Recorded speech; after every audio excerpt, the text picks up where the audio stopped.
या व्हिडिओमध्ये पाहूया आपण टीईटी पेपर 2013 आणि या पेपरमधील गणिताच्या सर्व प्रश्नांची स्पष्टीकरणे। आपणास माहित आहे टीईटी पेपरमध्ये वारंवार पाठीमागील किंवा पूर्वी झालेल्या प्रश्नपत्रिकेचेच प्रश्न रिपीट होतात। तर हे प्रश्न नेमके कसे सोडवायचे, कोणत्या ट्रिक वापरायच्या पाहूया लगेच। चला तर पाहूया पहिला प्रश्न। आणि या ठिकाणी पहिला प्रश्न जो दिलेला आहे आपणास 91 नंबरचा प्रश्न आहे। आपण ही प्रश्नपत्रिका सोडवून घेत आहोत 2013 आणि पेपर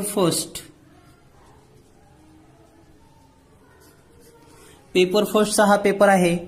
तर या ठिकाणी आपण पहिला प्रश्न वाचूयात। 11/14, 13/18, 27/31, 19/24, 17/19 या संख्या चढत्या क्रमाने लावल्यास पहिली संख्या कोणती येईल। तर हा प्रश्न सोडवण्याची एक सोपी पद्धत म्हणजे या सर्व अपूर्णांकांना दशांश अपूर्णांकामध्ये रूपांतर करून घ्यायचं।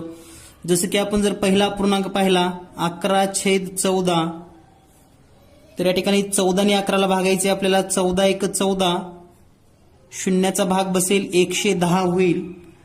आणि जर आपण 14चा पाडा म्हणला तर 14×5 = 70, 4×6 = 84, 14×7 = 98, 14×8 = 12 म्हणजे या ठिकाणी 14×7 = 7 येईल। आणि पुढे 12 शिल्लक राहतील म्हणजेच 120 होईल आणि उत्तर येईल 14×8 = 12 म्हणजे पहिल्या अपूर्णांकाची किंमत आलेली आहे 0.78। त्यानंतर दुसरा अपूर्णांक आहे आपल्याकडे 13/18। हा पण भागाकार करून घेऊयात आपण। 18×1 = 18, शून्याचा भाग बसेल म्हणजे 0.130 होईल। आता 18चा पाडा म्हणायचा आपल्याला। 18×5 = 90, 18×8 = 108, 18×7 = 26 म्हणजे 7 आणि 130 मधून 26 गेले 4 राहिलं 40 होईल। 18×2 = 36 म्हणजे दुसऱ्या अपूर्णांकाचं उत्तर आलेलं आहे 0.72। त्यानंतर तिसरा अपूर्णांक पाहूया आपण 27/31। तर या ठिकाणी आता 31चा पाडा म्हणावा लागेल आपणास। आणि जर 31चा पाडा म्हणायचा असेल आपल्याला तर या ठिकाणी पहा 31×1 = 31 आणि 31 शून्याचा भाग बसेल। आता या ठिकाणी येईल 270। आता 270 जर यायचं असेल तर 270 पहा, 270च्या जवळ या ठिकाणी जर आपण 31चा पाडा म्हणला 270च्या जवळचा विचार केला तर आपल्याला 31च्या ऐवजी आपण जर 30चा विचार केला तर पहा 3×8 = 24 म्हणजे 240 होईल आणि वरचं 1 आहे म्हणून +7 म्हणजे 247। तर या ठिकाणी भाग बसेल 3×8 = 247। आता पहा या ठिकाणी 0.78 आलेला आहे, इथे या ठिकाणी 7.2 आलेला आहे, या ठिकाणी 8 आलंय म्हणजे पुढे भाग नाही घातला तरी चालेल कारण ही मोठी संख्या येत आहे। यानंतर पुढची संख्या आहे 19/24। या ठिकाणी पण भागत असताना 24×1 = 24, शून्याचा भाग म्हणजे 0.190 होईल। आणि जर 24चा पाडा म्हणला आपण तर 24×25 = 24, 44 = 24, 7 68 नीचे 24×8 = 92 हे 190 आहे म्हणजे 24×7 येईल या ठिकाणी। 168 म्हणजे आणखी या ठिकाणी आपल्याला 22 उरतील, 210 होईल। आणि 24×8 = 92, 24 9 16 म्हणजे 0.79 उत्तर येईल या ठिकाणी। आता शेवटचा अपूर्णांक आहे पहा 17/19। तर 19चा भाग घालावा लागेल। 19×1 = 19, शून्याचा भाग बसेल 170 होईल। 19×5 = 95, 19×14 = 19, 7 33 = 19, 52 नीचे 19 31 म्हणजे 19 येणार आहे या ठिकाणी। पुढचं घ्यायची गरज नाही। तर या ठिकाणी पहा आता सर्वात लहान जर अपूर्णांक विचार केला तर हे आहे 0.78, 0.72, 0.8 हा तर मोठाच आहे, 0.79, 0.8 समथिंग म्हणजे सर्वात लहान तुम्हाला 0.72 हा अपूर्णांक मिळेल। आणि हा अपूर्णांक म्हणजेच 13/18 म्हणजेच या ठिकाणी या प्रश्नाचं उत्तर असेल पर्याय क्रमांक 3। तर पर्याय क्रमांक 3 हे उत्तर बरोबर असेल। तर विद्यार्थी मित्रांनो आता यावर डिपेंडिंग प्रश्न कोणता येऊ शकतो ते या ठिकाणी आपल्याला चर्चा करायची 1 मिनिटामध्ये।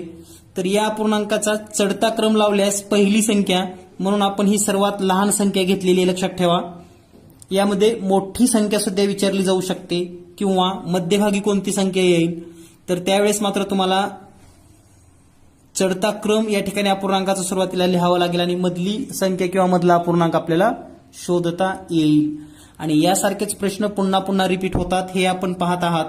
तर पाहूया यानंतर प्रश्न क्रमांक 92. प्रश्न क्रमांक 92 आहे 4, 8, 9, 2 यातील प्रत्येक अंक एकदाच वापरून तयार होणाऱ्या 4 अंकी जास्तीत जास्त संख्या किती. तर या ठिकाणी जास्तीत जास्त 4 अंकी संख्या विचारलेत आपल्याला आणि याचं सूत्र माहिती आहे आपल्याकडे. जर 4 अंक असतील तर तयार होणाऱ्या संख्या शोधत असताना आपण 4 गुणिले 3 गुणिले 2 गुणिले 1 या सूत्राचा वापर करतो आणि याचा जर सर्वांचा गुणाकार केला तर तो येतो 24. म्हणजेच 24 संख्या तयार होतील. म्हणजे या प्रश्नाचं उत्तर आहे पर्याय क्रमांक 4. तर आता यावर काय डिपेंडिंग येऊ शकतं, तर या 4 अंकापासून समसंख्या किती तयार होतात, विषम संख्या किती तयार होतात, त्याचबरोबर या 4 अंकामध्ये एखादा जर शून्य आला तर काय होऊ शकतं. आणि या सर्वांच्या ट्रिक आपल्या चॅनलवर उपलब्ध आहेत. जिनियस मॅथ चॅनलवरील जास्तीत जास्त व्हिडिओ पहा, ट्रिकचे व्हिडिओ पहा. आता जे काही वर्णन केलं ते सर्व ट्रिक उपलब्ध आहेत. त्याचबरोबर या 4 अंकापासून रिपिटेशन होऊन आणखी किती संख्या तयार होऊ शकतात असाही प्रश्न तुम्हाला परीक्षेमध्ये येऊ शकतो. कारण या प्रश्नाचं उत्तर अगदी 10 ते 15 सेकंदामध्ये तुम्ही शोधू शकतात. याच प्रकारचे प्रश्न विचारले जातात. यानंतर पाहूया आपण प्रश्न क्रमांक 93 लगेच. पुढील प्रश्न आहे सर्वात लहान विषम संयुक्त संख्या आणि 2 अंकी सर्वात मोठी मूळ संख्या यांची बेरीज किती. तर पहिल्यांदा तर आपल्याला सांगितले की सर्वात लहान विषम संयुक्त संख्या. तर सर्वात लहान विषम संयुक्त संख्या आपल्याला माहित असेल तर ती आहे सर्वात लहान विषम संयुक्त संख्या 9. आणि दुसरं सांगितलंय 2 अंकी सर्वात मोठी मूळ संख्या तर ती आहे 97. या दोन्हीची जर बेरीज केली आपण 9 आणि 7 16ला 6 हातचली 1 9 1 10. म्हणजेच या प्रश्नाचं उत्तर येईल पर्याय क्रमांक 2. तर आता या ठिकाणी आपल्याला एक गोष्ट लक्षात आली असेल, आपल्याला सर्वात लहान 2 अंकी संयुक्त संख्या, 2 अंकी मूळ संख्या, 2 अंकी विषम संख्या याबद्दलचं बेसिक कन्सेप्ट माहित असेल. अगदी बेसिक कन्सेप्टवरील हे प्रश्न आहेत. तर बेसिक कन्सेप्ट क्लिअर करून घ्या. आणि हे कन्सेप्ट क्लिअर होण्यासाठी आपल्याकडे 45 व्हिडिओ उपलब्ध आहेत. जे की बेसिक गणित, तुम्हाला गणित काहीही येत नसेल तर या 45 व्हिडिओच्या मदतीने तुम्ही अगदी बेसिक तुमचं पूर्ण करू शकतात. यानंतर पाहूया प्रश्न क्रमांक 94. प्रश्न क्रमांक 94 आहे 0.9 किलोग्रॅम वजा 3.5 हेक्टोग्रॅम अधिक 22.5 डेक्काग्रॅम अधिक 9.25 हेक्टोग्रॅम बरोबर किती. तर आता हा प्रश्न जर शिकायचा असेल तर आपल्याला याचं रूपांतर कसं करतात हे शिकता आलं पाहिजे. पाहूया नेमकं रूपांतर कसं करायचं. तर यासाठी आपल्याला एक महत्वाचा डायग्राम लक्षात ठेवावा लागणार आहे. ती म्हणजे या पद्धतीने. तर या सर्व मापामध्ये मध्यभागी जे असतं ते म्हणजे ग्रॅम. ग्रॅमच्या डाव्या बाजूला या ठिकाणी डेसिग्रॅम,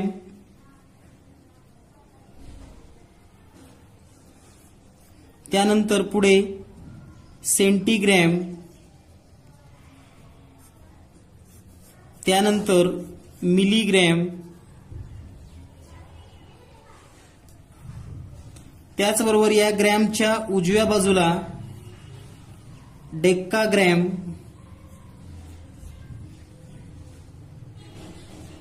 त्यानंतर हेक्टोग्रॅम आणि त्यानंतर किलोग्रॅम.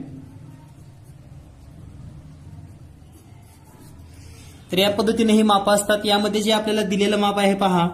तर सुरुवातीला हे 3.5 हेक्टोग्रॅम आणि 22.5 डेक्काग्रॅम यांची जर बेरीज करायची असेल तर या ठिकाणी हे डेक्काग्रॅम आहे 22.5 आणि हेक्टोग्रॅम आहे 3.5.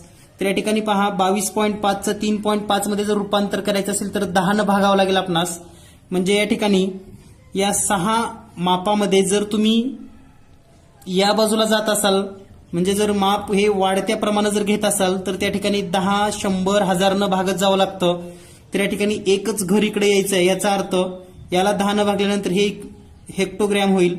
म्हणजे 22.5 हेक्टोग्रॅमचं जर आपल्याला डेक्काग्रॅमचं हेक्टो करायचं असेल तर ते येईल 2.25 आणि या दोन्हीची जर बेरीज केली तर 5, 7 आणि हे 5 म्हणजे 5.75 हेक्टोग्रॅम होईल. म्हणजे आपलं गणित काय होईल पहा, 9 किलोग्रॅम 0.9 केजी आणि हे वजा या पूर्ण ब्रॅकेटची जर बेरीज केली तर ती येणार आहे 5.75 अधिक 9.25 हेक्टोग्रॅम. हेक्टोग्रॅम हे पण हेक्टो आहे लक्षात घ्या. आता हे आहे किलो, या किलोला जर हेक्टो करायचं असेल तर या ठिकाणी पहा किलोचं स्थान या ठिकाणी आहे आणि याला जर हेक्टो करायचं असेल तर 10 न गुणावं लागतं.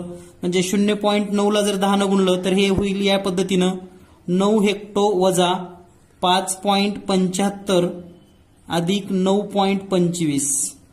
तर आता हे सर्व हेक्टो झालेले आहेत. तर या ठिकाणी आता हेक्टोची बेरीज करून तुम्ही करू शकता किंवा वजाबाकी सुरुवातीला करू शकतात. तर हे 9 वजा 5.75 तर हे कसं करायचं, तर 9.00 आणि वजा 5.75 हे सोडवून घेऊयात आपण. म्हणजे 10 मधून 5 गेले 5 राहतील. या ठिकाणी 9 मधून 7 गेले 2 राहतील. 8 मधून 5 गेले 3 राहतील. म्हणजे हे येईल 3.25 अधिक 9.25. याचाच अर्थ या ठिकाणी या दोन्हीची बेरीज केली तर हे 25 25 50 होतील. 0.9 आणि 3 12 हे आलेलं आहे हेक्टोग्रॅम. आता या ठिकाणी 12.50 हेक्टोग्राम आलेला आहे. तर या ठिकाणी जर विचार केला आपण तर 12.5 हे एक उत्तर आहे पण हे ग्रॅम आहे हेक्टोग्रॅम नाही. तर आता ग्रॅमचा जर विचार केला आपलं हेक्टोग्रॅम या ठिकाणी आहे तर ग्रॅम म्हणजे 2 घरं इकडं. म्हणजे उत्तर आलेलं आहे पहा हेक्टोग्रॅम मध्ये 12.50. 12.50 पासून 2 घरं म्हणजे 1 आणि 2 म्हणजे याला 100 न गुणावं लागेल. म्हणजे या ठिकाणी पहा आपण जर डाव्या बाजूला म्हणजे उजव्या बाजूला जर येत असाल म्हणजे लहान करत असाल, एखादं मोठं माप आहे आणि मोठ्याचं लहान करायचं आहे, जसं की 1 किलोचं जर लहान करायचं असेल तर 1000 न गुणलं की ते ग्राम होतं. त्या पद्धतीनं 100 न गुणलं की हेक्टोग्रॅमचं ग्राम होईल आणि हा जर गुणाकार केला तर तो गुणाकार येईल 1250 ग्रॅम. आणि या पद्धतीने या ठिकाणी या प्रश्नाचं उत्तर असेल पर्याय क्रमांक 2 1250 ग्रॅम. तर थोडा कन्सेप्ट या ठिकाणी समजून घ्यायला शिका. तुम्हाला जर हा चार्ट पाठ असेल तरच हा प्रश्न सोडवता येतो, अन्यथा हा प्रश्न कितीही सोपा असेल आणि आपल्याला जर रूपांतर करता नाही आलं तर हा प्रश्न आपण सोडवू शकणार नाहीत. यानंतर पाहूया प्रश्न क्रमांक 95. यानंतर पुढील प्रश्न आहे प्रश्न क्रमांक 95. घड्याळात 8:20 आणि 9:08 या दोनही वेळी मिनिट काटा आणि तास काटा यात होणाऱ्या कोणाच्या मापातील फरक किती असेल. तर थोडं जर निरीक्षण केलं आपण तर या ठिकाणी एक गोष्ट लक्षात घ्या. या ठिकाणी आपण दोन्ही घड्याळ पाहत आहात. तर या ठिकाणी पहिल्या घड्याळामध्ये वाजलेले आहेत 8:20 आणि हे जे दुसरं घड्याळ आपण पाहत आहात या घड्याळामध्ये वाजलेले आहेत 9:08. तर या दोन्ही आकृत्यावरून आपल्याला काय स्पष्ट होतं ते पाहूया आपण. पहिल्या घड्याळामधील कोण मोजूयात. तर पहा 4 पासून 5 पर्यंत म्हणजे हा जो कोण आहे तो 30 अंशाचा असेल. 5 ते 6 पुन्हा 30 अंश, 6 ते 7 पुन्हा 30 अंश, 7 ते 8 पुन्हा 30 अंश. आता या ठिकाणी पहा हा मिनिट काटा 12 पासून इथपर्यंत आलाय म्हणजे या ठिकाणी 20 मिनिट पूर्ण केलेले आहेत. म्हणजेच एका तासाचे 1/3 म्हणजे या ठिकाणी जो तास काटा थोडा पुढे गेला असेल तो असेल 10 अंशाचा कोन. आणि ह्या सर्व अंशाची जर बेरीज केली आपण 30 30 30 30 120 आणि हे 10 म्हणजे 130 अंशाचा कोन या ठिकाणी तुम्हाला दिसेल. 130 अंश. त्याच पद्धतीने या ठिकाणी आता 9:08 जर विचार केला तर या ठिकाणी 8 मिनिट म्हणजे या ठिकाणी हे 5 मिनिट पुन्हा नंतर 6 7 8 9 आणि 10 मिनिट होणार आहेत या ठिकाणी. तर या ठिकाणी पहा इथपर्यंत जर विचार केला इथून सुरू केला आता 1 मिनिट म्हणजे 6 6 2 12 6 3 18 म्हणजे 1 पासून इथपर्यंत हा झाला 18 अंशाचा कोन. त्याचबरोबर हा 30 अंशाचा कोन असेल. हा 30 अंशाचा कोन असेल, हा पण 30 अंशाचा कोन असेल या दोन्हीच्या दरम्यानचा. आता राहिला हे 8 मिनिट इकडं, म्हणजे या ठिकाणी 4 मिनिट पुढे सरकला असेल, म्हणजे हा जो कोन असेल तो असेल 26 अंशाचा. लक्षात घ्या. म्हणजे हा जे मधले कोन आहेत तर हे मधले कोन 18, 30, 30, 30 आणि 26 या सर्वांची बेरीज करावी लागेल. आणि या ठिकाणी जर ही बेरीज केली आपण 30, 30, 30, 18 आणि 26 तर ही बेरीज येते 134 अंश. म्हणजे या ठिकाणी 134 अंशाचा कोन होईल. आणि या दोन कोणामधील जर फरक आपल्याला शोधायचा असेल तर या ठिकाणी फरक येईल 134 वजा 130 म्हणजेच 4 अंश. तर या ठिकाणी या प्रश्नाचं उत्तर आहे पर्याय क्रमांक 1, 4 अंशाचा फरक पडेल. या दोन घड्याळाच्या वेळेमधील जो काही तास काटा आणि मिनिट काटा होतो त्यामध्ये 4 अंशाचा फरक पडेल. तर कोणतंही सूत्र न वापरता ही समजून घ्या पद्धत, कारण प्रत्येक वेळेस सूत्र किती पाठ करणार आहात तुम्ही, त्यामुळं बेसिक कन्सेप्ट क्लिअर करा. तुम्ही कितीही मोठे आणि अवघड गणित सहज आणि सोप्या पद्धतीने सोडवू शकतात. आणि या ठिकाणी प्रत्यक्षदर्शीने आपल्याला पाहायला मिळाल्यामुळं आणखी आपल्याला विश्वास बसतो की हे गणित लवकर सोडवता येतं. यानंतर पाहूया आपण प्रश्न क्रमांक 96. पुढील प्रश्न आहे 96. वरील आकृतीमध्ये, या ठिकाणी आकृती थोडी फेंट दिसते, मी थोडी गडद करतोय. तर ही आकृती आहे ए नावाची आणि हा छायांकित भाग आहे. त्यानंतर दुसरी आकृती आहे बी आणि या बी आकृतीमध्ये हा छायांकित भाग दिसतोय आपणास, म्हणजेच रंग दिलेला. तर आकृती ए आणि बी आकृती आपणास स्पष्ट दिसत असेल तर वरील आकृतीमध्ये बी मधील आयताची लांबी रुंदी अनुक्रमे आकृती ए मधील आयताच्या लांबी रुंदीच्या दुप्पट आणि दीडपट आहेत. जर ए मधील आयताची लांबी 20 सेमी आणि रुंदी 10 सेमी असेल तर दोन्ही आयतामधील रेखांकित भागाच्या क्षेत्रफळातील फरक किती. तर दिलेल्या माहितीनुसार याची लांबी आहे 20 आणि रुंदी आहे 10. ही आकृती ए ची आहे. तर या बी आकृतीमध्ये लांबी होणार आहे 40 आणि रुंदी होणार आहे दीडपट म्हणजेच 15. तर आता या ठिकाणी जर आपण विचार केला तर हा आहे त्रिकोण आणि या त्रिकोणामध्ये या त्रिकोणाचं क्षेत्रफळ काढायचं असेल तर हा झाला पाया 20 आणि त्याची ही उंची ही आहे 10, या रुंदी इतकी असेल. म्हणून याचं जर क्षेत्रफळ काढायचं असेल आपल्याला लहान आकृतीचं तर 1/2 गुणिले पाया गुणिले उंची म्हणजेच 20 गुणिले 10 बरोबर बे एक बे 0, 10 गुणिले 10 म्हणजेच 100 चौरस 1 सेमी या ठिकाणी उत्तर येईल याचं. आकृती एचं क्षेत्रफळ. आता या ठिकाणी आकृती बीचं क्षेत्रफळ काढत असताना पुन्हा आपल्याला तेच सूत्र वापरावे लागेल 1/2 गुणिले पाया गुणिले उंची. तर याचा पाया असेल 40 आणि ही उंची ही आपण या रुंदी इतकी म्हणजेच 15 घेणार आहोत गुणिले 15 बे एक बे दोन्ही 4 आणि हे 0, 15 दोन्ही 30 आणि हे 0 म्हणजेच 300 चौरस सेमी हे मोठ्या आकृतीचं क्षेत्रफळ आहे. तर या दोन्हीमध्ये जर फरक काढला आपण तर 300 वजा 100 म्हणजेच 200 चौरस सेमी इतकं उत्तर असेल. म्हणून या प्रश्नाचं उत्तर आहे पर्याय क्रमांक 1. यानंतर पाहूया प्रश्न क्रमांक 97.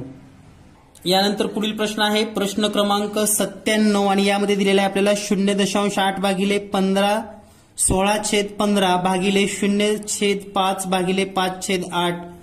तर या ठिकाणी थोडं जर निरीक्षण केलात मित्रांनो तर पहा हा गणित इतका सोपा आहे की या ठिकाणी 0/5 आणि गुणिले भागिले 5/8 या सर्वांची किंमत तर 0च येते.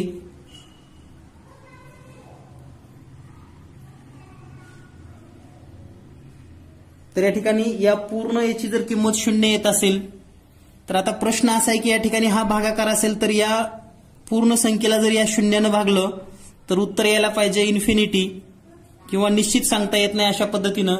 परंतु तर या ठिकाणी हे जर भागाकार चिन्ह असेल तर या प्रश्नाचं उत्तर इन्फिनिटी यायला पाहिजे, म्हणजेच हा प्रश्न चुकीचा दिलेला आहे. तरी पण त्यांनी हा प्रश्न कसा सोडवला हे मी तुम्हाला सांगतो. तर या ठिकाणी पहा हा प्रश्न त्यांनी काय केलं, याचं शून्य येते असं समजलं आणि याचं उत्तर जे येते तेच उत्तर या ठिकाणी दिलेलं आहे. तर ते कसं काढलं असेल ते सांगतो पहा. तर हे 0.8 भागिले 16/15 याला आपण एक सोप्या पद्धतीनं 0.8 म्हणजेच 8/10 लिहू शकतो. म्हणजे 0.8च होतं या ठिकाणी. भागाकाराच्या ऐवजी गुणाकाराचं चिन्ह आणि 15/16 ऐवजी 16/15 ऐवजी 15/16 म्हणजे व्यस्त करून लिहा. त्यानंतर 8 1 8, 8 2 16, 5 2 10, 5 3 15 म्हणजे उत्तर येईल या ठिकाणी 3/4 आणि 3/4 म्हणजे 0.75 आणि आपल्याला उत्तरपत्रिकेमध्ये उत्तर दिलेलं आहे 0.75. पण याच्या पुढे जाऊन मला हे सांगायचे की जर याची किंमत 0.75 येत असेल आणि भागिले 0 उत्तर येत असेल तर हे सगळंच उत्तर चुकीचं होतं. परंतु त्यांनी या पुढच्या कंसाचा विचार सोडून दिलेला आहे आणि याचं उत्तर फक्त इतकं दिलेलं आहे. तरी पण हा तांत्रिकदृष्ट्या चूक प्रश्न आहे. यानंतर प्रश्न क्रमांक 98. पुढील प्रश्न आहे, 500 मीटर लांबीची आगगाडी ताशी 60 किलोमीटर वेगाने धावते. तिला 700 मीटर लांबीचा पूल ओलांडण्यास किती वेळ लागेल? तर मित्रांनो, एक गोष्ट लक्षात घ्या, रेल्वेवर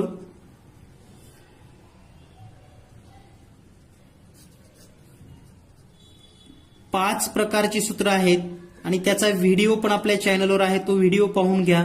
म्हणजे रेल्वेचा कोणताही प्रश्न आला तर तुम्ही अगदी सहज आणि सोप्या पद्धतीने सोडवू शकतात. किंवा बेसिक मॅथमॅटिक्स, बेसिक कन्सेप्ट 45 व्हिडिओचा कोर्स तुम्ही पूर्ण करा. तुम्हाला सर्व गणिताचे बेसिक क्लिअर होऊन जातील. तर या ठिकाणी आता सोडवण्यासाठी आपल्याला सूत्र माहित असलं पाहिजे. 18/5 गुणिले रेल्वेची लांबी 500 मीटर अधिक पुलाची लांबी 700 मीटर आणि छेदामध्ये वेग म्हणजेच 60 किलोमीटर.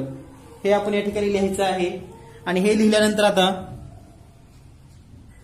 18/5 गुणिले 500 आणि 700 म्हणजे हे होईल 1200 छेदामध्ये 60, 1 0 कटलं.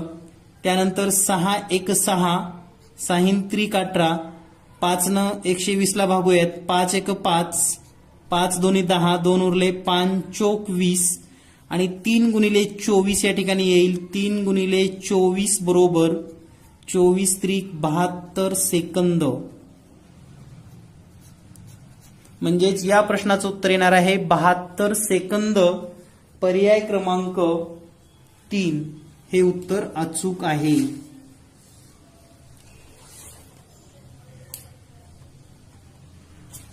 यानंतर पाहूया प्रश्न क्रमांक 99. 4 3 फुली फुली 6 या संख्येस 12 ने निशेष भाग जातो तर फुलीच्या जागी समान अंक असेल.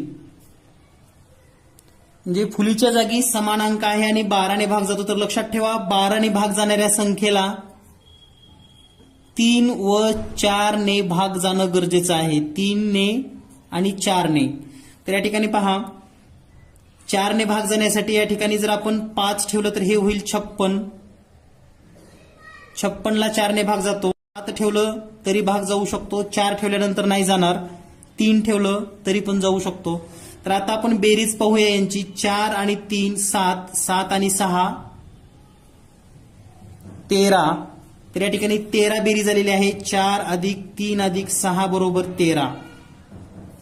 आता आपल्याला जर 3 न भाग घालायचा असेल तर ही बेरीज यायला पाहिजे होती 15, 18 किंवा 21 या पद्धतीनं.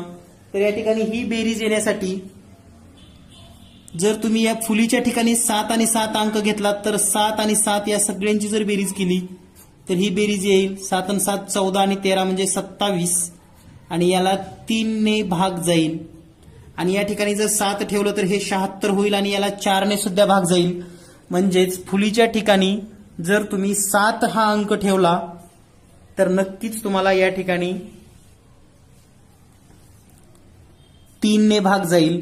आता बऱ्याच विद्यार्थ्यांना असं वाटतं की 4 ठेवून पण बेरीज किती येईल 13 आणि 4 आणि 4 म्हणजे या ठिकाणी बेरीज येईल 21, 3 ने भाग जाईल. पण जर या ठिकाणी जर 4 ठेवलात तुम्ही तर हे 46 होईल आणि 46 ला 4 ने भाग जात नाही. म्हणजेच या ठिकाणी योग्य पर्याय म्हणजे 7 हा अंक घेतला तरच या संख्येला 12ने भाग जाईल आणि 12ने भाग जाण्यासाठी 3 आणि 4 भाग जाणं गरजेचं आहे. यानंतर पाहूया प्रश्न क्रमांक 100. यानंतर पुढील प्रश्न आहे 2011 साली गांधी जयंती रविवारी होती तर त्याच वर्षातील प्रजासत्ताक दिन वार केव्हा असेल. तर यासाठी एक ट्रिक लक्षात ठेवा तुम्ही.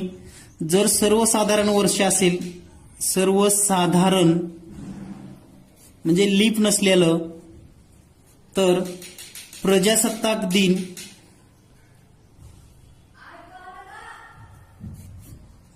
नंतर 4 दिवस पुढे 4 दिवस पुढचा गांधी जयंती असते. तर आता या ठिकाणी 2011 हे सर्वसाधारण वर्ष आहे, तर गांधी जयंती या ठिकाणी रविवारी आहे, म्हणजे 4 दिवस पुढचा. तर रविवारच्या पूर्वी 4 दिवस, रविवार पूर्वी 4 दिवस जर आपण शोधले तर रविवारच्या पूर्वीचे जर 4 दिवस, तर शनिवार, शुक्रवार, गुरुवार आणि बुधवार, म्हणजे प्रजासत्ताक दिन जो आहे तो बुधवार या दिवशी असेल. म्हणजेच या प्रश्नाचं उत्तर आहे पर्याय क्रमांक 3.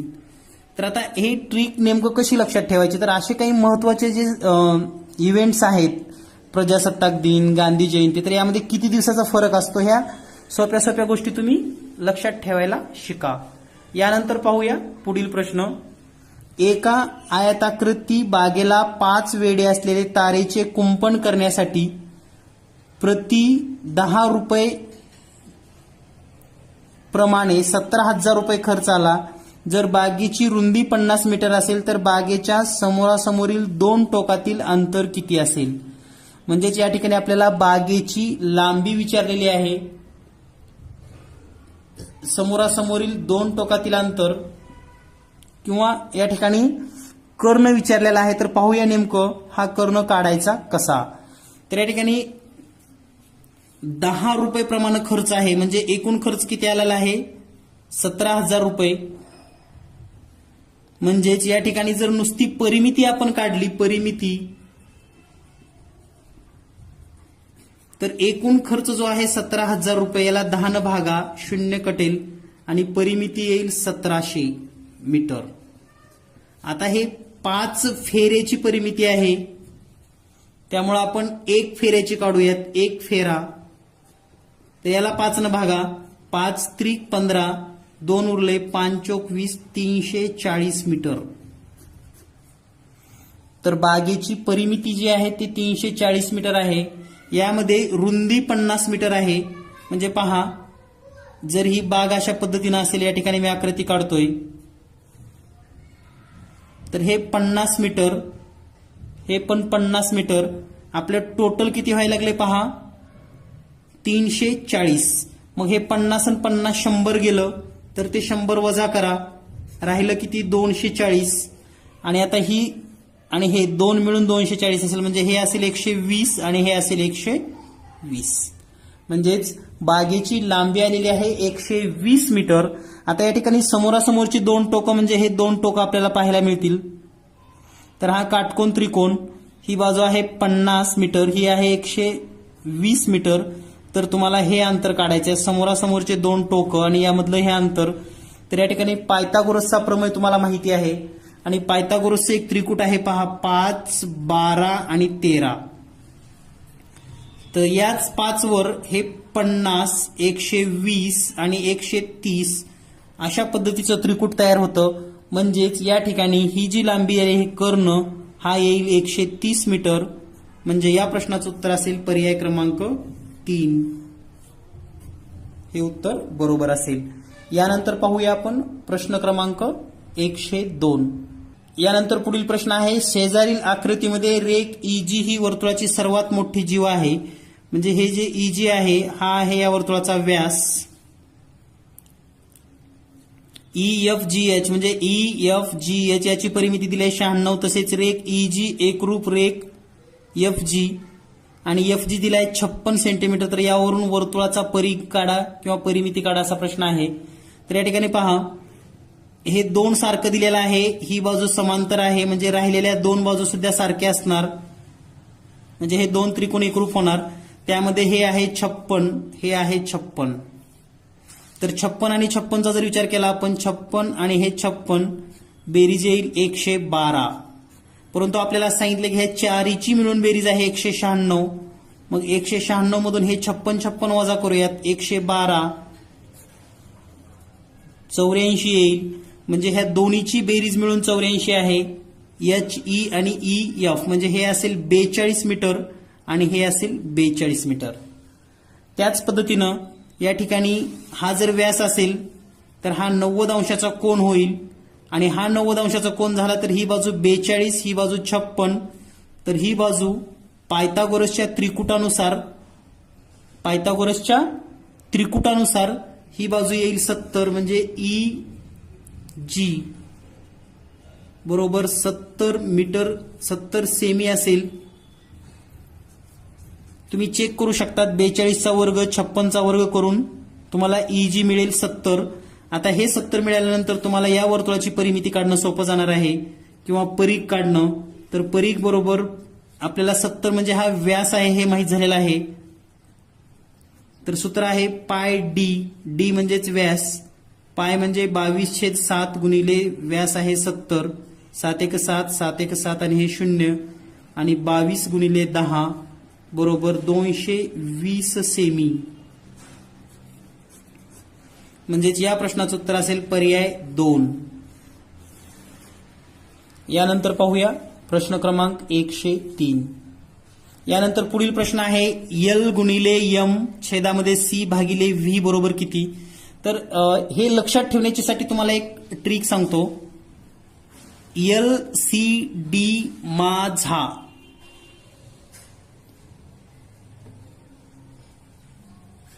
तर हे माझा म्हणजेच M हे अक्षर लक्षात ठेवा. LCDM. तर L म्हणजे 50 असते, C म्हणजे 100, D म्हणजे 500 आणि M म्हणजे 1000. LCD माझा, LCDM, LCD माझा. बाकी तुम्हाला V वगैरे तर सर्व माहित आहे.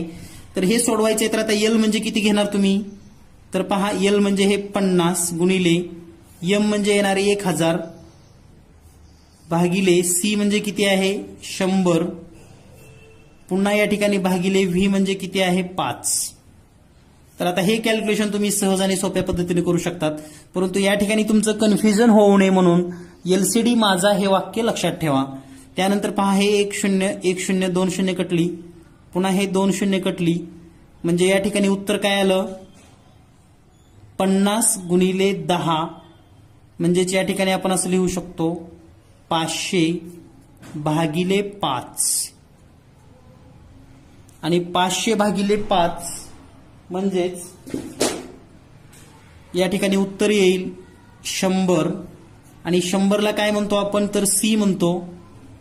म्हणजेच या प्रश्नाचं उत्तर आहे पर्याय 3. तर या पद्धतीने सोडवायचं आहे. म्हणजे LCD माझा हे जर माहित असेल तर तुम्ही हा प्रश्न सहज सोडवू शकतात. यानंतर पाहूया 104 नंबरचा प्रश्न. x/15 ही एक विषम संख्या आहे. या संख्येनंतर क्रमाने येणारी 13वी सम संख्या कोणती. तर दिलेली संख्या जर सम असेल आणि त्याच्यानंतर दिलेली संख्या विषम आहे x/15 याच्यानंतर येणारी 13वी सम, तर ती काढत असताना आपण 13 गुणिले 2 आणि वजा 1 करूनच हे सगळं कॅल्क्युलेशन करतो. म्हणजे आपण असं लिहू शकतो x/15 अधिक या सर्वांचं कॅल्क्युलेशन करूया. 13 2 26 आणि वजा 1 म्हणजे हे येईल 25. तर या ठिकाणी आता x/15 गुणिले 25. तर तुम्हाला 15 आणि 25चा गुणाकार करावा लागेल. म्हणजे x अधिक 15 गुणिले 25 येईल 375 आणि छेदामध्ये असेल 15. तर ही संख्या आहे आपली x/15 या विषम संख्येनंतर येणारी 13वी समसंख्या. तर यासारखी जे काही महत्वाची सूत्र आहेत सम संख्येनंतर समसंख्या, विषम संख्येनंतर विषम संख्या, सम नंतर विषम, विषम नंतर सम. तर हे समजून घेण्यासाठी बेसिक कन्सेप्ट चे 45 व्हिडिओ पाहायला विसरू नका. यानंतर पाहूया पुढील प्रश्न. पुढील प्रश्न आहे 27 या ठिकाणी हे दिलेलं आहे 27,487 या संख्येतील उजवीकडील 7ची स्थानिक किंमत डावीकडील 7च्या स्थानिक किंमतीच्या किती पट आहे. तर या ठिकाणी ही डावीकडील आणि उजवीकडील कसं ओळखायचं, तर आपण बघत असताना आपला उजवा हात म्हणजे उजवी, डावा हात म्हणजे डावी. तर आपल्याला असं विचारलं की डावीकडील 7 स्थानिक किंमतीच्या किती पट आहे. डावीकडीलच्या 7, तर डावीकडीलच्या 7ची ही किंमत आहे.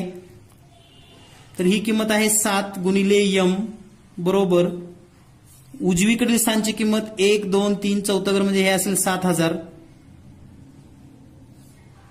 1, 2, 3, 0 म्हणजे या ठिकाणी m जर काढायचं असेल तर आपल्याला 7,000 भागिले 7 काढावं लागेल.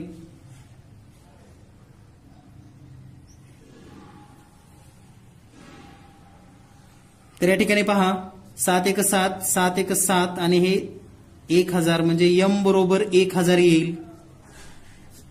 आणि m बरोबर 1,000 जर असेल तर आपण असं लिहू शकतो m बरोबर 10चा तिसरा घातांक. आता 10चा तिसरा घातांक पर्यायामध्ये तुम्हाला कुठे दिसतोय का, हा आहे -3. हा तर नाहीच, शक्य नाही, हे पण नाही. मग याला एक पर्याय असा आहे की हे जर पर्याय 4चा जर विचार केला आपण तर हे 10चा घातांक ऋण आहे, म्हणजे याला आपण असं पण लिहू शकतो 1/10⁻3. हे आणि हे एकच उत्तर आहे, लक्षात ठेवा. कारण छेदामधला प्लस अंशामध्ये लिहिला तर मायनस होतो आणि अंशातला मायनस छेदात लिहिला तर प्लस होतो. म्हणून या प्रश्नाचं उत्तर आहे पर्याय क्रमांक 4. यानंतर पाहूया आपण प्रश्न क्रमांक 106. ए किंवा बी तुकडीतील विद्यार्थ्यांना स्वतंत्रपणे पुस्तके वाटली तेव्हा 10 पुस्तके उरतात. जर पुस्तकाची एकूण संख्या 850 असेल आणि दोन्ही तुकड्यातील विद्यार्थी संख्या 2 क्रमवार समसंख्या असतील तर विद्यार्थ्याची एकूण संख्या काढा.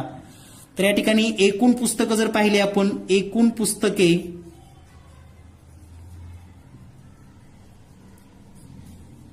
तर एकूण पुस्तकं आहेत आपल्याकडे 850 आणि 2 तुकडे आहेत ए आणि बी.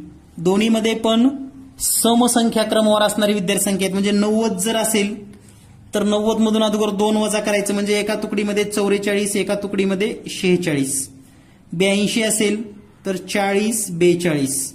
78 असेल तर आधी 2 वजा करा यामधलं, म्हणजे 76 होईल. आणि त्याच्या जर निम्म केला आपण 38 आणि 40. 86 असेल तर याचं 2 वजा करा म्हणजे 84 होईल आणि त्याचं निम्म म्हणजे 42 आणि 44. तर ही विद्यार्थी संख्या असेल.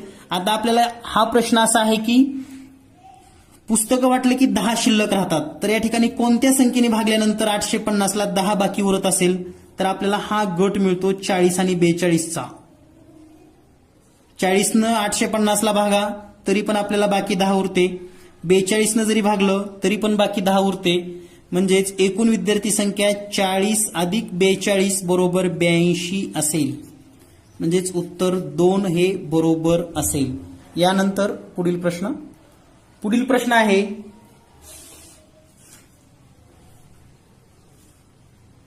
मुलाचे वय वडिलाच्या 3/7 पट आहे. जर दोघांच्या वयातील फरक 40 वर्ष असेल तर आणखी 10 वर्षांनी मुलाचे वय वडिलाच्या वयाच्या किती पट असेल.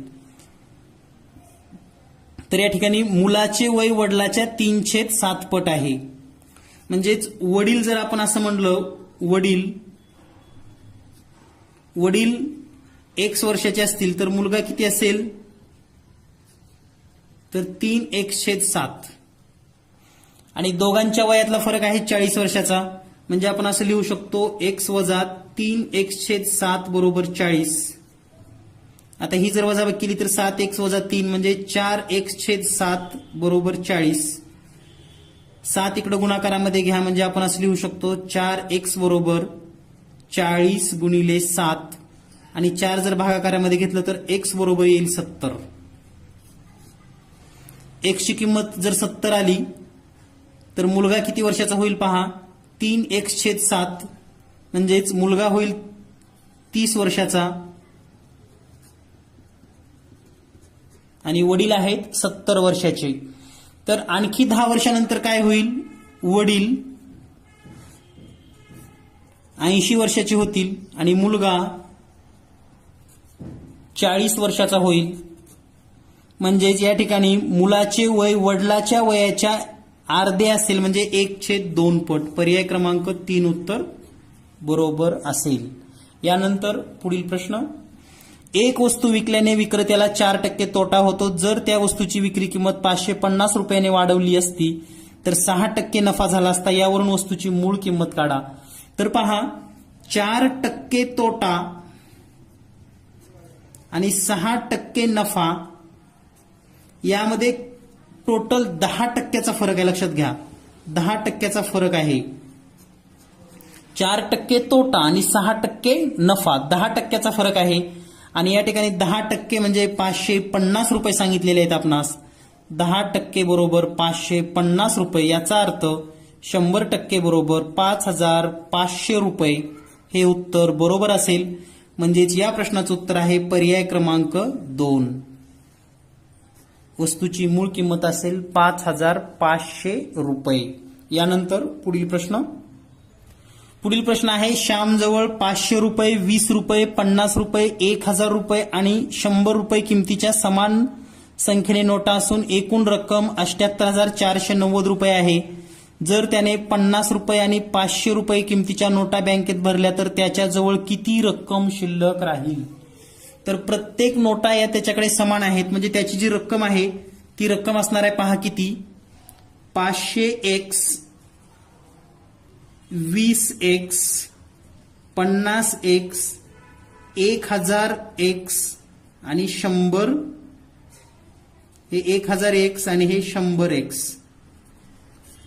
तर टोटल जर बेरीज केली तर हे आले x 000 7, 2 आणि 5 हे 7, 1 आणि हे 6 आणि हे म्हणजे 1670x येणार आहे. आणि 1670x म्हणजेच 78,490. म्हणजे आपण जर असं लिहिलं x बरोबर 78,490 भागिले 1670, तर या ठिकाणी हे 0 आणि 0 कटलं. आता 8,449, 8,449 ला आपणास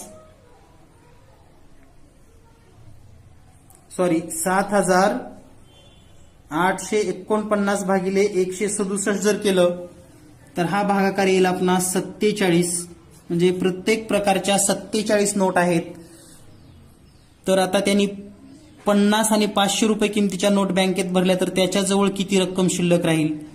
तर आता 50 आणि 500चं जर कॅन्सल केले आपण, 50 आणि 500 म्हणजे ह्या दोन नोटा जर कॅन्सल केल्या तर बाकीची जर रक्कम विचार केली आपण तर ही रक्कम येईल 47 गुणिले 20.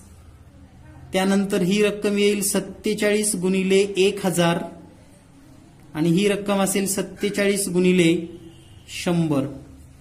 तर या सर्व रकमेची जर बेरीज केली तर 47 गुणिले 1000 म्हणजे 47,000. त्यानंतर 4700 आणि त्यानंतर येणार आहेत 47 गुणिले 20 म्हणजेच 940. या सर्वांची बेरीज करा. 0, 4, 9 आणि 7 16ला 6 हातच्याली 1, 7 आणि 4 11 आणि 1 12ला 2 हातच्याली 1 5 म्हणजेच 52,640 रुपये. 52,640 रुपये हा पर्याय बरोबर असेल. एवढी रक्कम त्याच्याकडे शिल्लक राहिली असेल, बाकीची रक्कम त्यांनी बँकेत भरलेली आहे. यानंतर पुढील प्रश्न आहे, खालील त्रिकोणाच्या बाजूच्या मापाचे संच दिले आहेत, त्यापैकी कोणत्या संचाने त्रिकोण रचना करता येणार नाही? तर त्रिकोणाची रचना कोणत्या ह्यानी करता येत नाही लक्षात ठेवा. दोन बाजूची बेरीज तिसऱ्या बाजूपेक्षा जर जास्त असेल तर ती करता येते, अन्यथा करता येत नाही. तर या ठिकाणी पहा, सगळ्यात सिंपल पद्धतीने सांगतो तुम्हाला. 50 आणि 30 80 ही बेरीज ह्या 90 पेक्षा लहान आहे. 90 म्हणजे तिसरी बाजू मोठी आहे. दोन्हीची बेरीज करून सुद्धा तिसरी पेक्षा कमीच आली म्हणजे हा त्रिकोण काढता येत नाही. बाकी प्रत्येक ठिकाणी तुम्ही जर पाहिलात तर 80 आणि 60 140 100 पेक्षा जास्त येतं, 80 100 60 पेक्षा जास्त येतं, 60 आणि 100 80 पेक्षा जास्त येतं. अशाच पद्धतीने हे सर्व पर्याय आहेत. यानंतर पुढील प्रश्न आहे 27 घनमीटर घनफळ असणाऱ्या भरीव लाकडी घनापासून एक सेमी बाजू असलेले घन कापून वेगवेगळ्या जोडणीने नवीन तयार केलेल्या भरीव इष्टिकाचे तिचे पृष्ठफळ खालीलपैकी किती असू शकते. तर या ठिकाणी 27 घनमीटर भरीव जे आहे, तर 27 घनमीटर म्हणजे त्याची बाजू किती असणार आहे पहा. तर बाजू असेल 3 गुणिले 3 गुणिले 3 म्हणजे 27 मीटर घन. म्हणजेच या ठिकाणी पहा, एक सेमी बाजू असलेले जर आपण विचार केलं तर या पद्धतीचा हा मूळ घन आहे.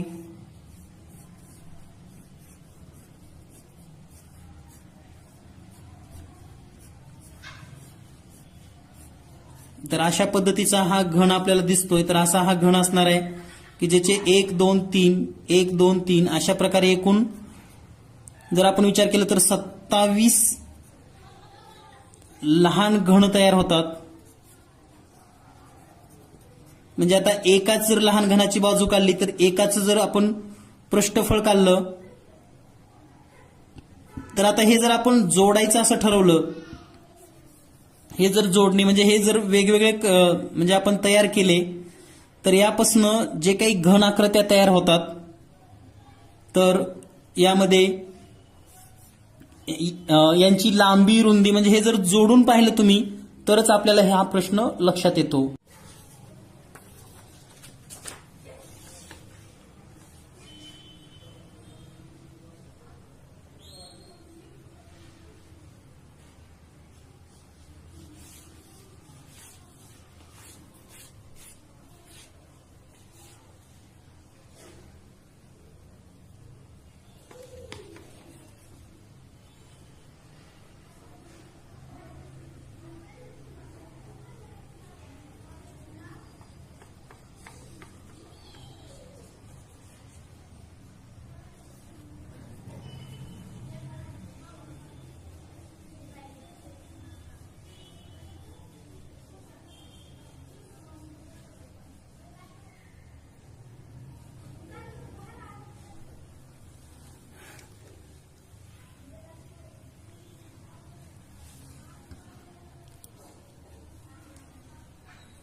तर हा जो प्रश्न आहे तो तुम्हाला प्रॅक्टिकली मी नंतर सोडवून देईन. लक्षात ठेवा, हा 111 नंबरचा प्रश्न तुम्हाला नंतर सोडवून दिला जाईल. यानंतर पाहूया पुढील प्रश्न.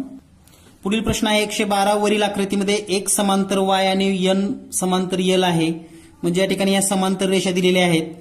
तर आपल्याला हा कोन दिलेला आहे 80. तर या त्रिकोणाचा जर विचार केला, या दोन बाजू सारख्या आहेत म्हणजे हे दोन कोन समान असतील. हा जर 80 असेल तर या राहिलेल्या दोन्हीची बेरीज असणार आहे 100. म्हणजे हा 50 असेल आणि हा 50 असेल. त्याचबरोबर हा 50 असेल तर हा पण 50च येईल. लक्षात, आता हा 50 असेल तर या ठिकाणी पुन्हा आपणास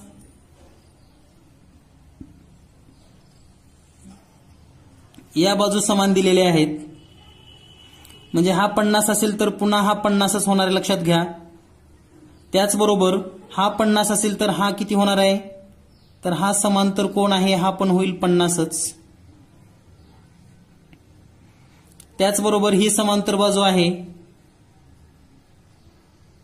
तर आता हा जर 50 असेल तर हा जो पूर्ण कोण आहे या बाजूचा, तर दोन्ही बेरीज 180 रेषीय जोडीतील म्हणून म्हणजे हा कोण होईल या ठिकाणचा 130 अंशाचा. आणि या ठिकाणी हे दोन समोरासमोरील बाजू जोडल्यामुळे हा होईल 65 अंशाचा. किंवा दुसऱ्या पद्धतीने हे आणि हे जर सारखं दाखवलं तर हे 50 म्हणून हा एक कोन 65 अंश आणि हा पण 65 अंशाचा होईल. म्हणजे या ठिकाणी ए ची किंमत 65 अंश येईल.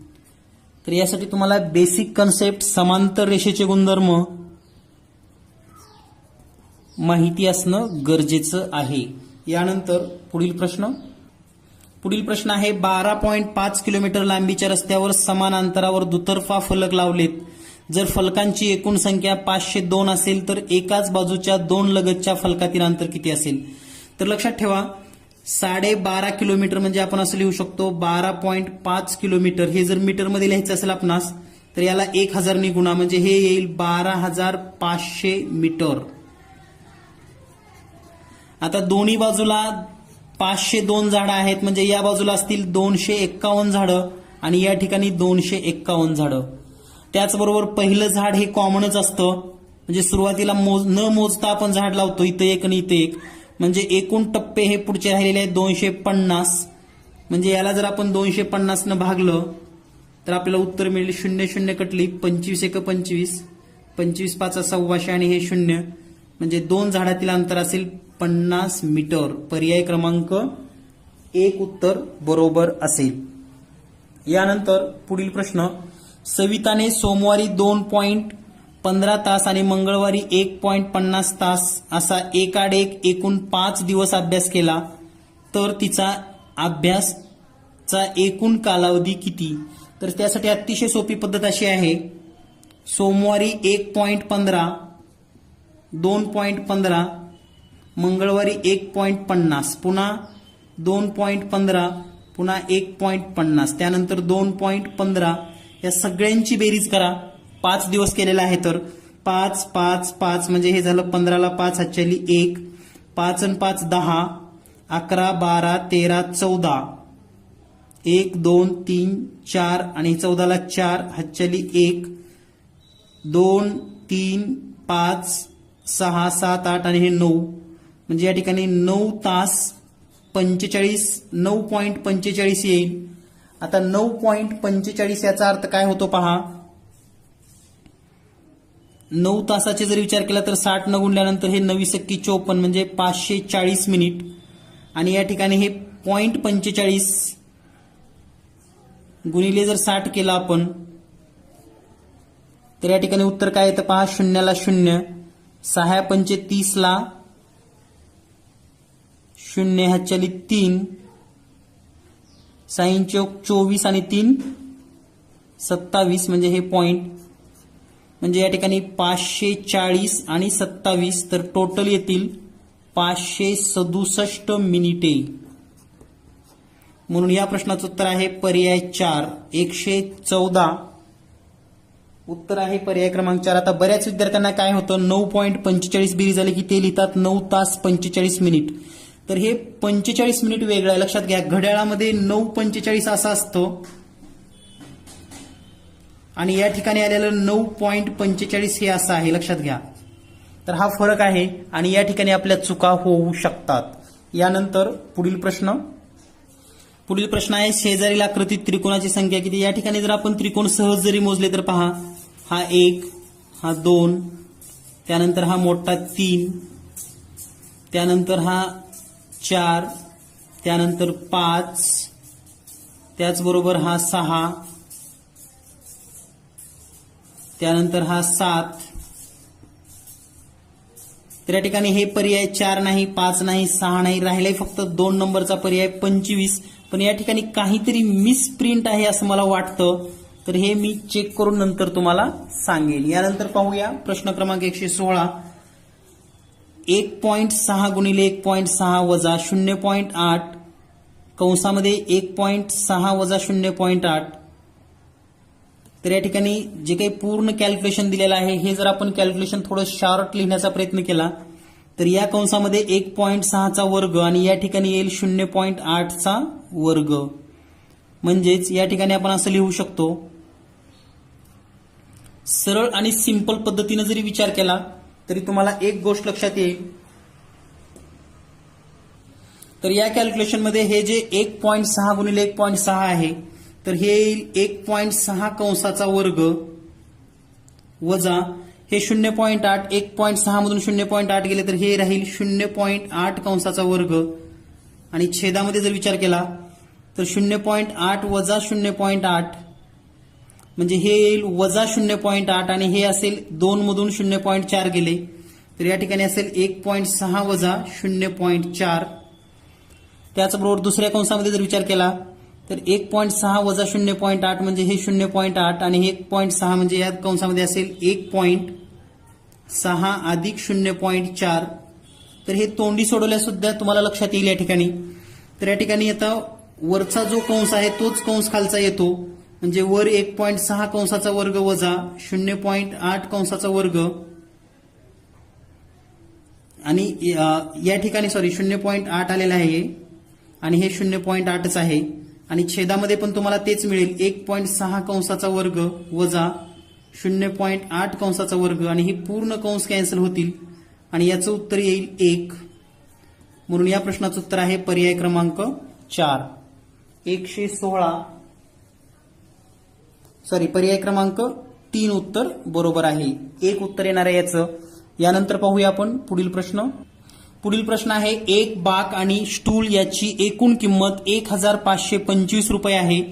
बाकापेक्षा स्टूल 425 रुपयाने स्वस्त आहे, तर 2 बाकांची किंमत किती असेल?